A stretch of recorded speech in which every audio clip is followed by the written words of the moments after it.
the next part would be the plenum, or the air intake, or whatever you want to call it. It's a pretty big unit. It's pretty rough. It looks like it's being resprayed because there's a few runs.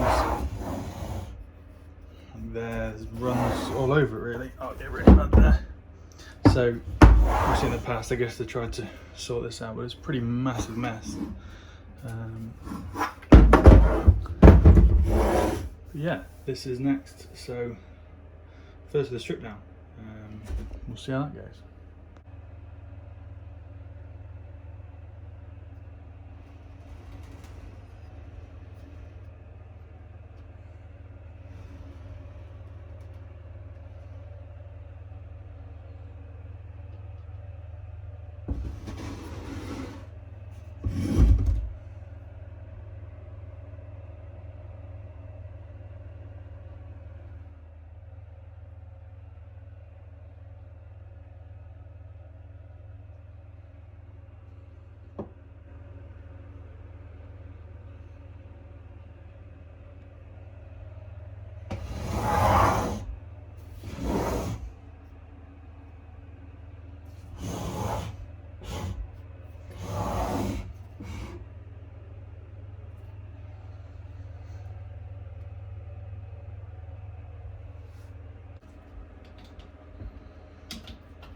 So that's just the first part. Most of the Jubilee clips on the larger diameter decided just to kind of give up on me. You can kind of see the little poles there stretched out, and it just kind of pulled apart and not exactly the best on that thread. So I'll probably look to replace all 6. The smaller diameter ones are absolutely fine. They're all held in well. All there is a little O-ring that sits on there, and then this rubber boot. All of them look in really good condition. Obviously got a bit of a pinch where the Jubilee clip sits, but that's nothing you can't sort. They'll get a nice good clean up. And this part of the trumpet, I guess, they sit obviously inside the plenum. The 2 last ones, 5 and 6, have this little mounting screw on, so I'll need to remember where they go. But all that's now documented, so let's move on. What you can now see is the resonance flap. What it does is a little diaphragm here that's vacuum controlled with a solenoid, and it's able to alter the torque depending on the RPM. So look at this little thing here, this kind of just explains it all. Which will close this valve here, and because of the firing sequence, it will effectively lengthen the induction system, so it kind of helps with the pressure, which helps increase the torque. But pretty bad way to explain it. It's all explained online if you need to see it.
So after taking it apart, I thought we were going on the same route of the throttle bodies, because these are very similar, the washers are very similar, and this bearing just here,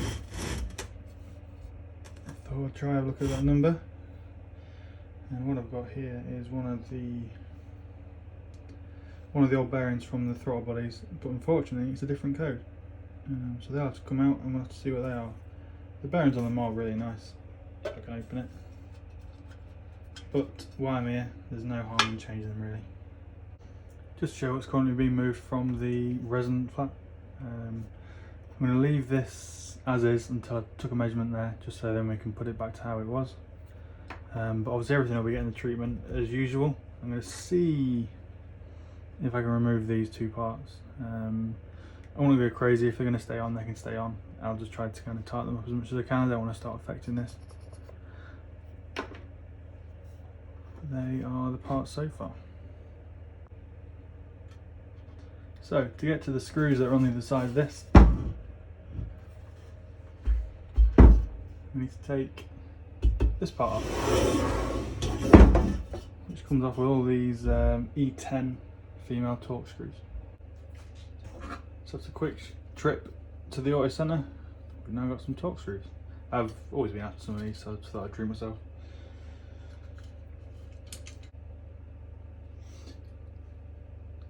E8.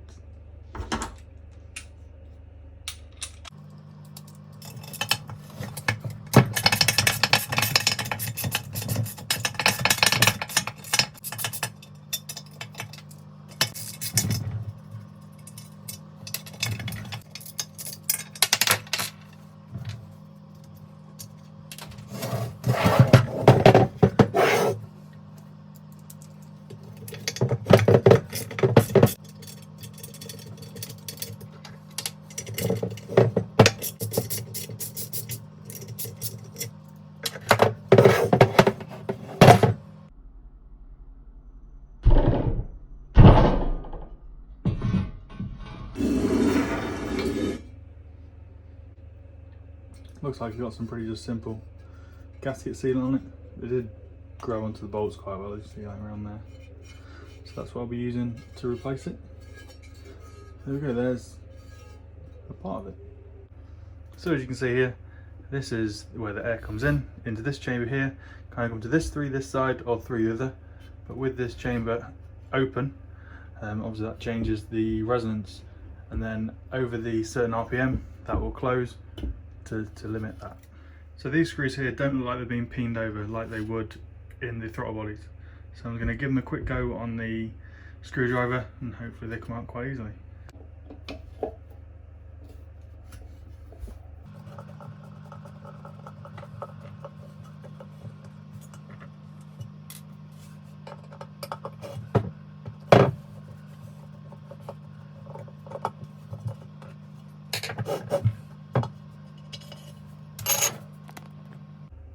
Luckily that came out really easily. These screws aren't peened over, so that means I can reuse them, and that means that the shaft threads are absolutely fine.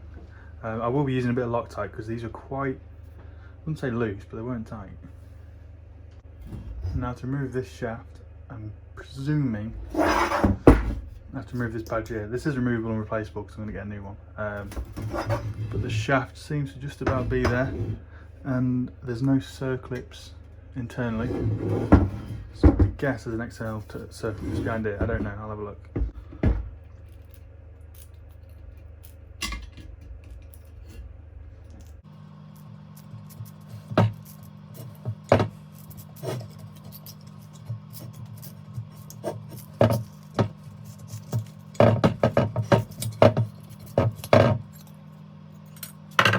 That was a good guess. That's a little badge that's for being replaced. Just here is an external circlip or some fashion of. So I'll get that out and then I'll be able to pull the shaft out.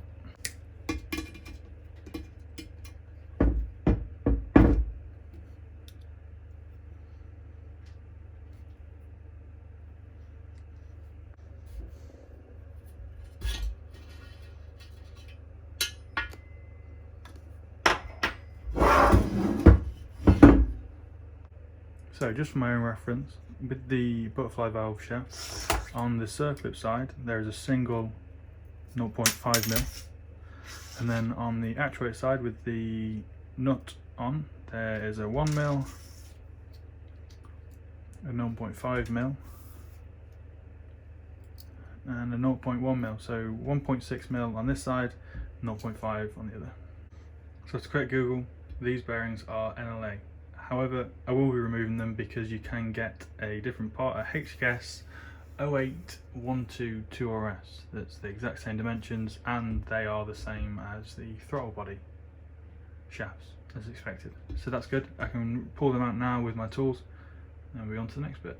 Impeller. What it does is you can screw this shaft into here, which expands onto the inner race and then helps it pull out. You can't actually get behind the bearing and then claw it out because it's an interface fit, so you need to use one of these to grab the inner race and then remove.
So with the two bearings removed, we can now move on to the bottom part of it.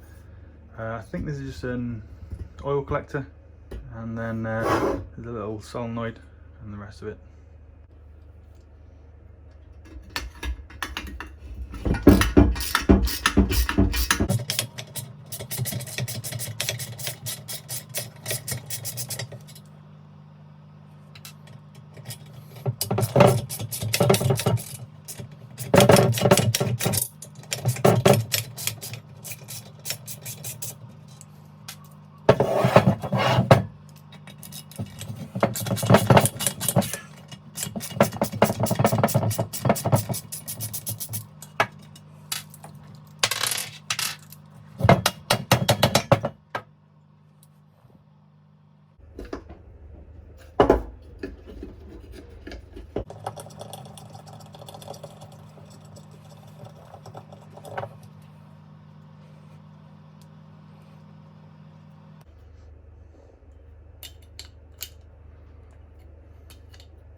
Get that little one at the bottom.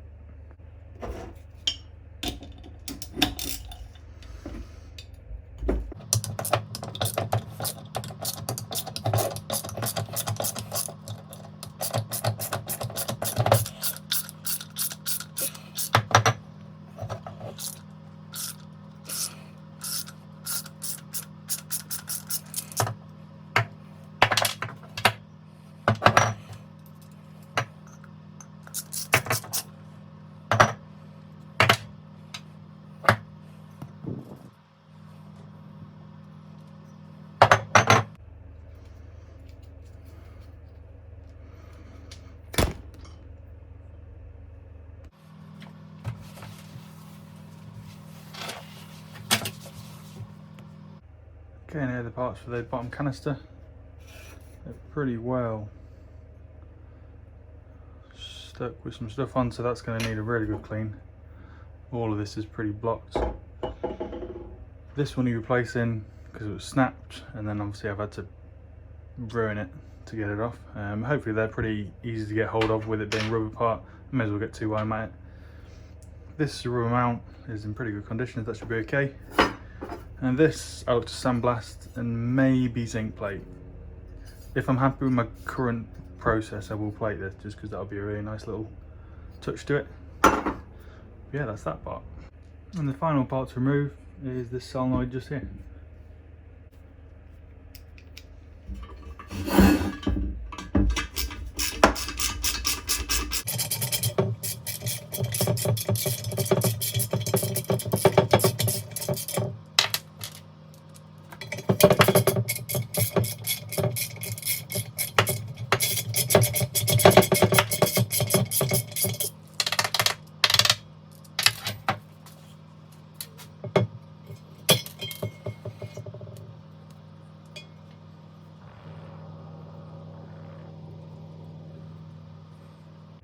On the forward kit,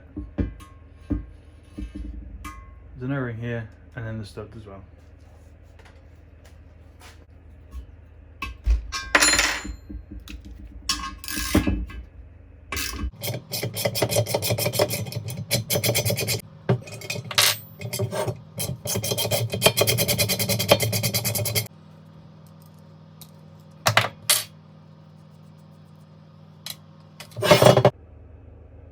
Alright, so here we have it fully stripped down, or at least to what I know it has.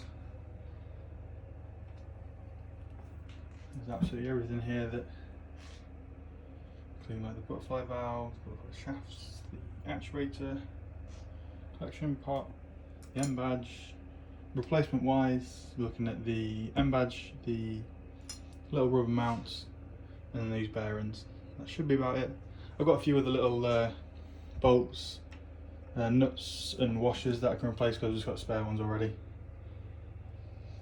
Other than that, everything looks in pretty good condition. I've also, I couldn't fit in the photo, but the Jubilee clips and the O-rings, most of them will be replaced as well. Actually all the O-rings, but most of the Jubilee clips, just because of how they kind of just come apart. But yeah, on to cleaning. And then what I do, as always, with my restorations, we've got clean, replace, plate and paint. I'm going to put them in the buckets. There's also a bin bucket and a ready to fit bucket, but they probably won't see any action for quite a while. So all I'll do now is just sort everything into the right bin.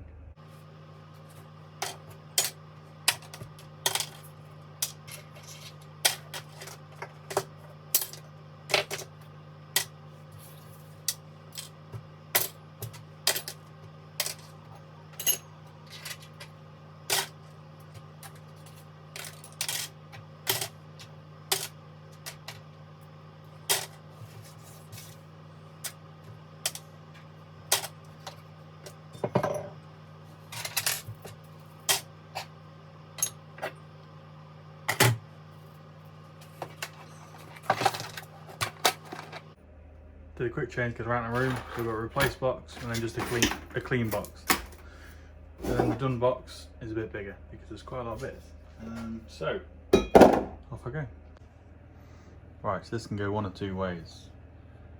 The nitro morphs, I've had amazing results with it at times where it just peels off as it should, and other times it's took me days to kind of work at it.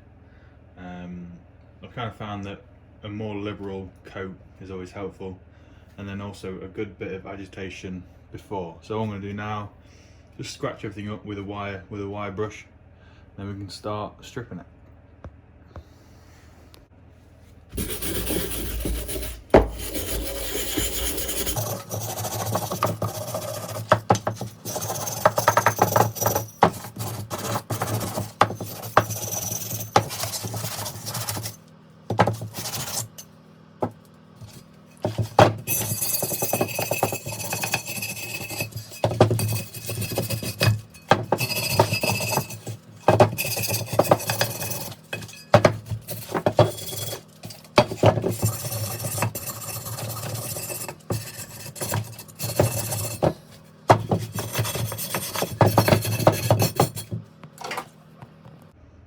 So as the instructions say, start with a nice thick coat, leave for about 10 minutes, then you can apply another coat. 40 minutes later, it should all start to come off. So we'll see how that goes.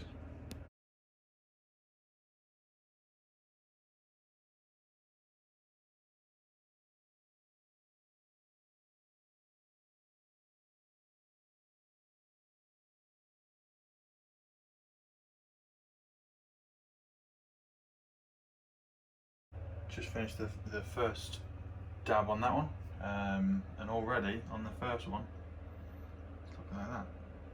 So I can definitely breathe a sigh of relief to know it's all going to come off pretty well. I did go nice and thick, and I'm pretty happy with that result. So give it a couple more minutes and then same again all the way around.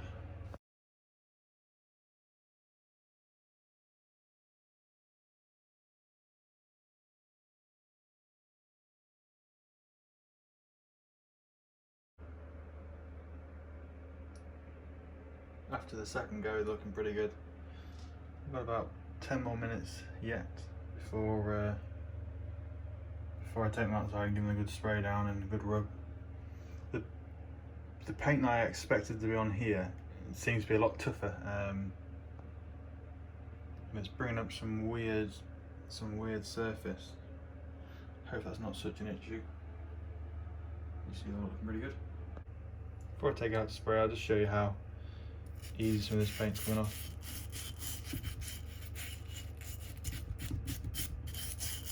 All I'm gonna do, just give it a bit of a scrub before I take it outside, and then I can just wash it down.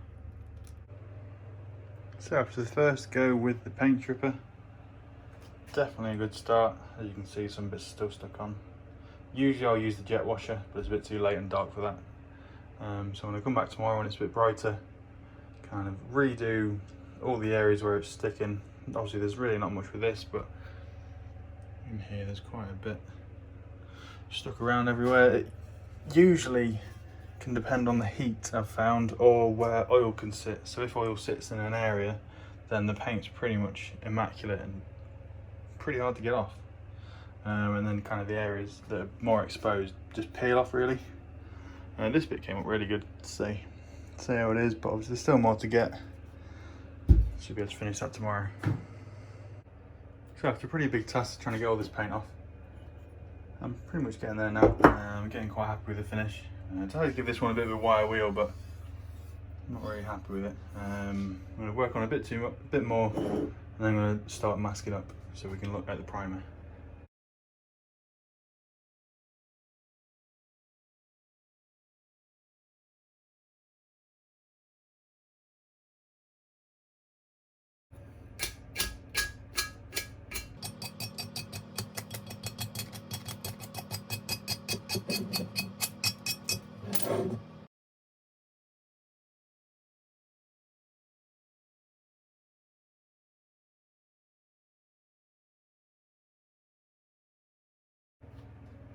And here we have everything masked up. It's pretty good as I can do it. A bit strange, but I use old the foam expandable earplugs. They work perfectly in all the studs. Saves you having to kind of roll up masking tape. So these are ready to go. All I need to do now is spray them with some pre-spray stuff that I've got, clean it up and make sure they're ready to go, and then we start with the etch primer.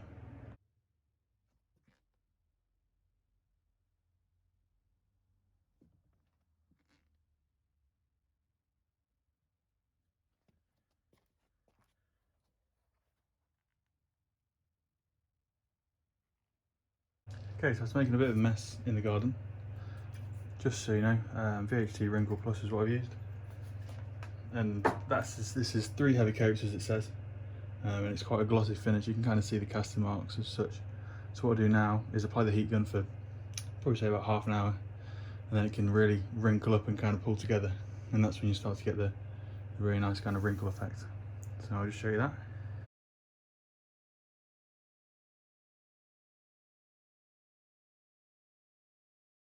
Using the heat gun for about 10 minutes on this one. As you can see, it's really starting to wrinkle up now. These are the ones I haven't done yet. They're still glossy, but they do kind of start to stretch. So I'll just show you that. But as you can see, that's a pretty good finish. So I'm just going to carry on for this, get this one done, and then we can move on to the next parts.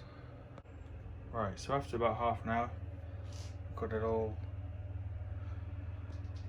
heat gunned, and it's really started to kind of squeeze together. I'm really happy with the result. My only concern is that this part obviously attaches to this, that with spraying differently we need to get the exact layer thickness on each one, because with this paint it's very specific to how thick the layer is. The thicker the layer, you can kind of see this one is quite thick and it really starts to kind of gloop up. It's quite glossy, and the thinner one, it's more like a kind of leather texture, and I want to say they look pretty similar, so I do hope so. Obviously these are going to take now a couple of days to really set, and I suppose they don't even cure until they've been on the engine. So I'm just going to leave these now and we'll see how they look.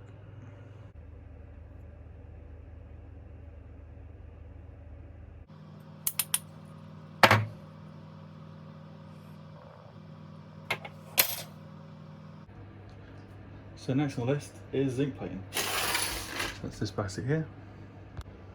Here are the bits I've decided to plate. This is going to need a quick sandblast first because this black paint's pretty good. Pretty hard to get off. There's a few bits like this that hopefully will come up quite nice.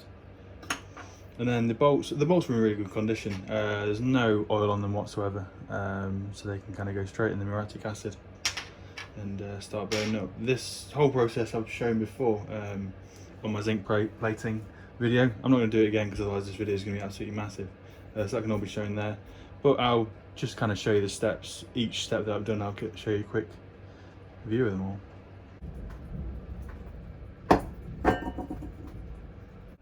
So we have them after the muriatic bath. As you can see, it's really starting to rust up already. So that's going to get straight on the wire wheel. Some bits have come out absolutely amazingly compared to what they look like. So yeah, all this now is going to be wire wheel down, then we can move on to the plating. So we have them after the wire wheel. So you kind of get everything as shiny as possible because that really does help with when doing the plating. So I've just gone through everything. The bolts are looking really good. Most people will be happy with them, but I still want to get them nice and plated to brighten them up. So next steps, wire them up and then we can get them in. So after a quick 10 minutes, they're all wired up now. So there's going to be a group of 1, 2, 3, 4, and then there's the first one, the fifth one in at the moment. And that's got another 5 minutes or so, and then we can start getting the rest done. Next on the list is to sand these down to get them nice and shiny. I've got 400, 800, 1500, maybe 2500 grit to dry. I've just got this simple little block. I prefer them a bit smoother, this is what I've got to hand. And I've got a few sandpaper over there, so I'm just going to get started on that. First I might just take the first layer off with a Stanley knife, just to make it a bit easier for myself.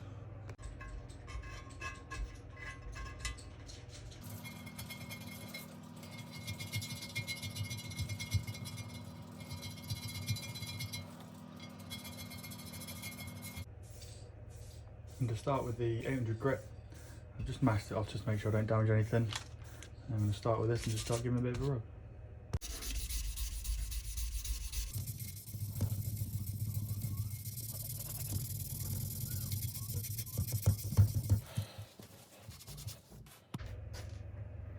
This is how it looks after a 800 grit. It's a 1500 grit, and I'm really happy with the finish. Needs a bit of a clean up because of the wet and dry paper made a bit of a mess. But just onto this one now. And here we have the finished product.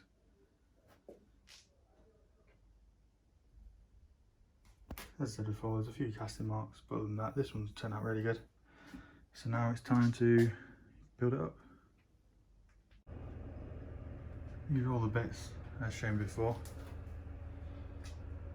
Get everything done. That's just how the finish of satin black. Brand new badge. Loads of zinc plated parts. VHT wrinkle paint. A few more zinc plated parts, that's been polished up. New bearings. So that's all ready to go. I have checked the functionality of the diaphragm. And I'm happy with that, it holds pressure. So now it's just time to rebuild everything. For the assembly, it'll be an exact opposite of the disassembly. So I'm going to start with this solenoid here that I just took this thing off to give it a nice zinc coat, make it nice and shiny. Not touch this, but it has been tested to make sure it is running, and that's all good.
Next on the list is the two bearings. And again, so it's going to be one in here, one on the other side. These are direct replacements. Let's get them in. Unfortunately, I've not got a bearing puller long enough for a threaded bar, say, so I've just tacked them in. This piece of aluminium that I turned down quite a while back for the other video.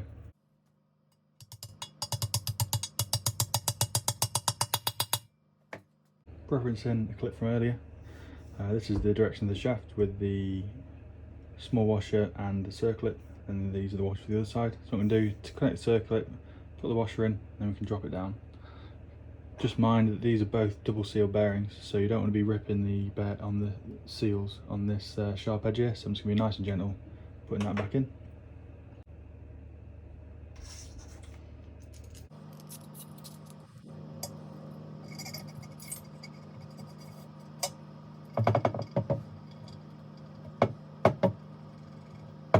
Here we're through all the way, and no signs of any damaged seals. That spins quite freely.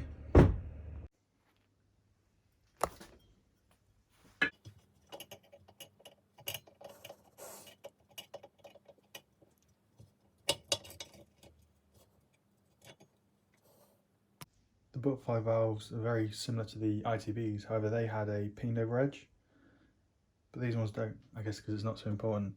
I'm still going to put a bit of thread locker in there just to make sure they're nice and tight.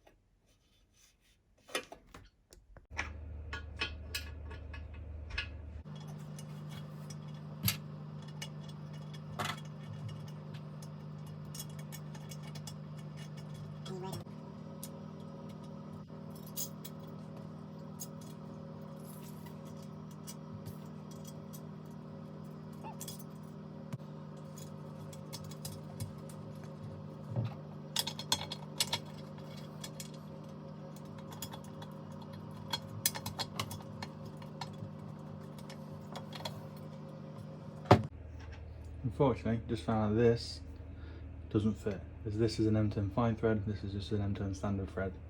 I'm going to install this for now. I've cleaned up what I can, but I will be replacing this in due course because it needs to look like this.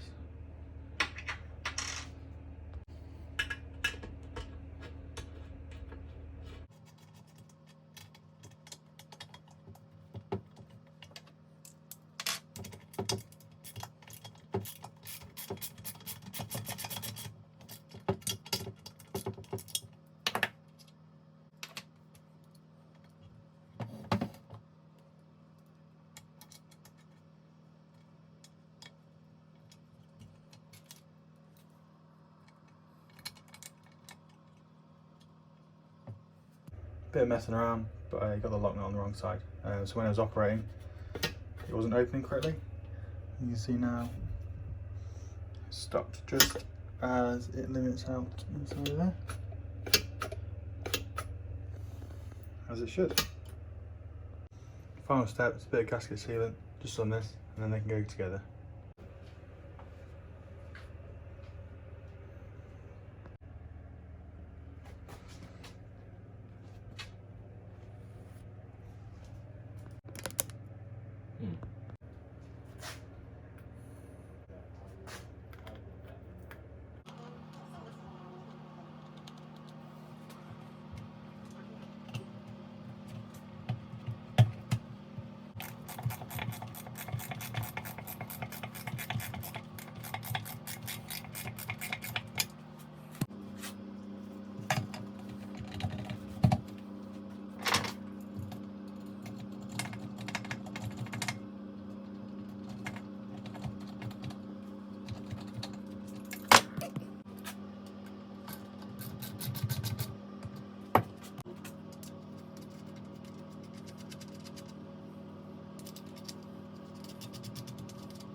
And the final piece of this is the M badge.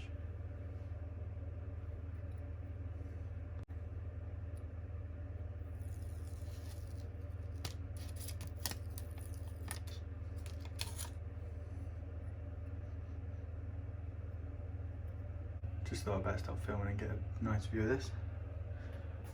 Here is the completed product. And here we have the finished product.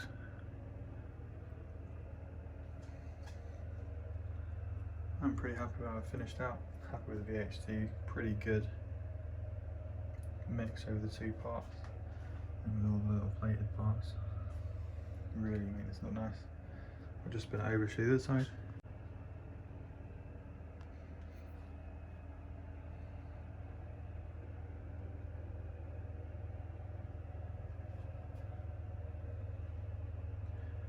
There are a few bits still missing. I'm going to change that nut for the right one, for just a new one, just because it's in person, it just kind of finishes off. And then also a vac line that runs from the actuator into the solenoid. Just need to get that replaced. I've still got the plastic covering, just need to get a piece of vac line. Apart from that, that's that finished.